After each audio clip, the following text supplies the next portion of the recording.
How to grow nasturtiums. Nasturtiums are easy to grow and make a lovely addition to the garden.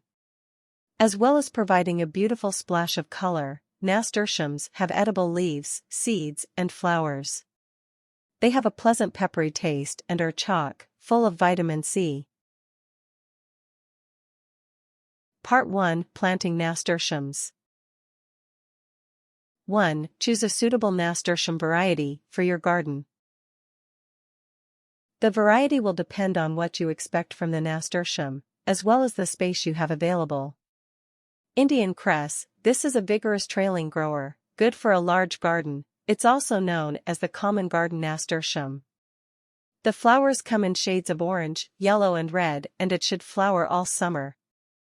This is an ideal plant to train up a trellis or fence. Dwarf nasturtium, a small bush variety, better for a smaller garden space. It has a wide range of flower shades and is easy to control in the garden.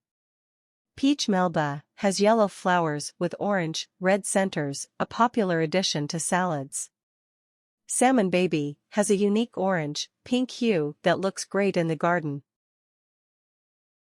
2. Consider starting the seeds indoors.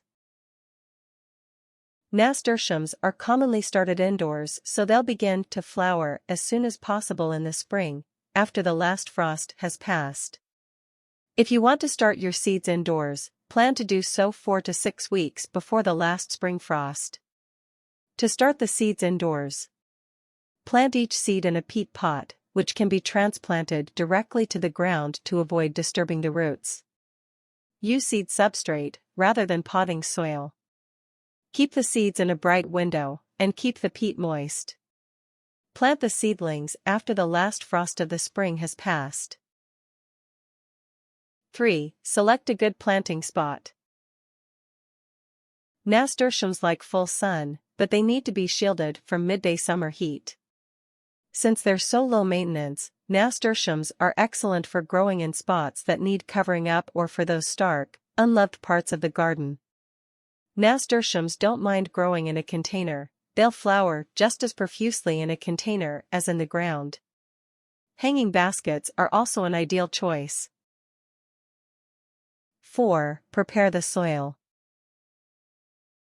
Nasturtiums like loose, drained soil that retains moisture.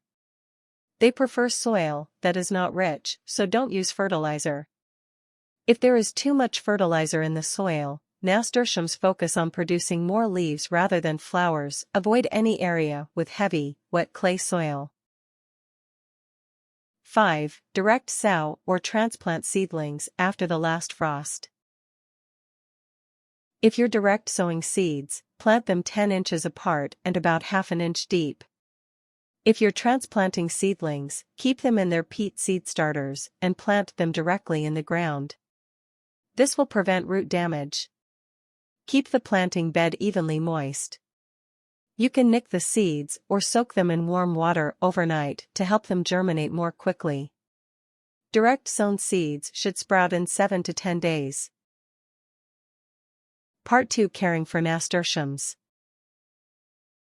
1. Water only when the soil dries out. There's an old saying that goes, "Be nasty to nasturtiums." They like poor soil and not too much water, and giving them fertilizer and lots of fresh water will cause them to die. That said, nasturtiums do need water when the soil dries out. They should be watered deeply a few times a week. Press your finger into the soil to see if it's time to water.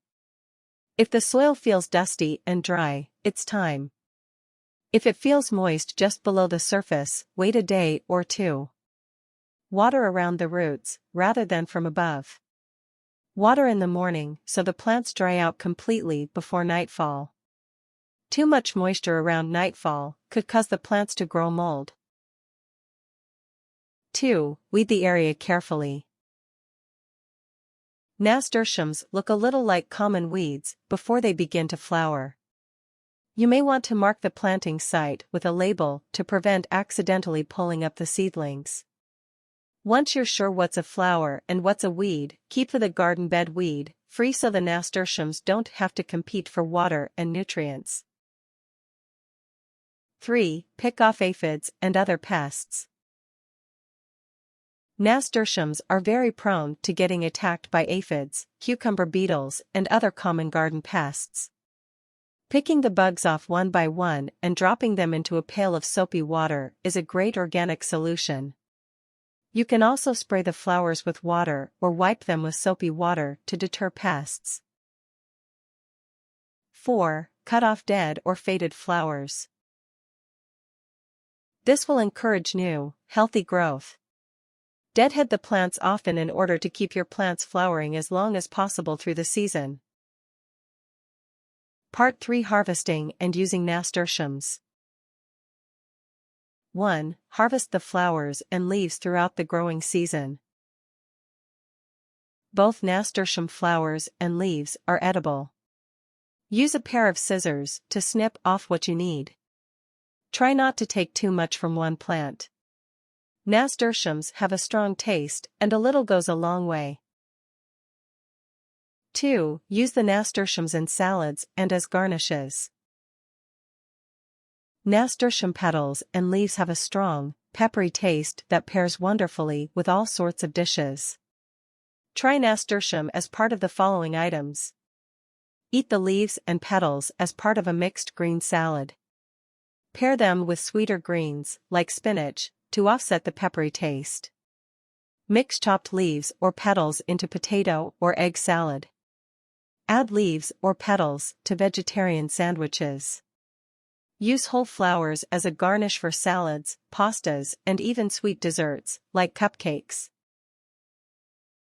3. Save the seeds for next year.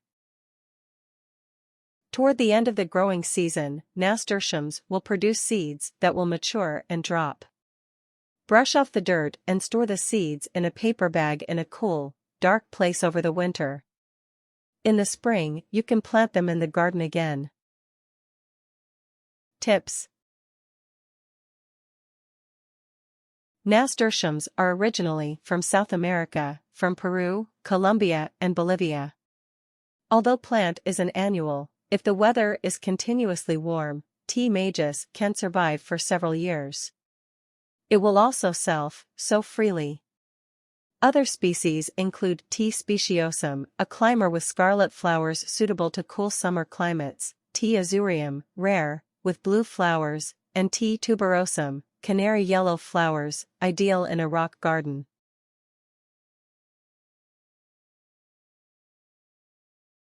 Warnings. Aphids like nasturtiums. Use a soapy spray to get rid of them before they can damage leaves and flower buds.